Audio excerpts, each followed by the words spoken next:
వస్తూ ఉంది.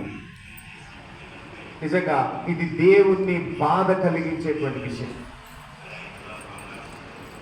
యేసుక్రీస్తు దగ్గర ఉన్నటువంటి శిష్యులు యేసుప్రభు ఒక మాట అన్నాడు, నా శరీరమును తిని నా రక్తమును తాగితేనే కానీ మీకు నిత్య జీవం లేదు అంటే ఆ మాటకు అభ్యంతరపడి వెళ్ళిపోయిందట.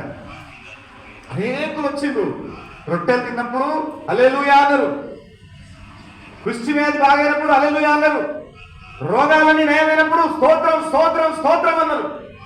కానీ యేసుప్రభు ఒక కఠినమైన మాట చెప్పిండు, అంటే ఆత్మరూపంలో చెప్పిండు కానీ వాళ్ళకి అర్థం కాలే. ఏ నరమాంసపక్ష కూడా నా శరం తినమంటున్నాడు ఏంటి, నా రక్తం తాగమంటున్నాడు ఏంటి, ఇట్లా మాట్లాడుతున్నాడు ఏంటి అని అర్థం కాక ఆ ఆత్మ యొక్క రెల్లోనికి రాక వాళ్ళు భౌతిక సంబంధులు, ఆత్మ సంబంధమైన విషయం వాళ్ళకి అర్థం కావు. కాబట్టి ఈ భౌతిక సంబంధులైనటువంటి వారు ఏం చేశారు చెప్పండి, వెళ్ళిపోయిందట. అప్పుడు శిష్యులను యేసుప్రభు అడుగుతున్నాడు,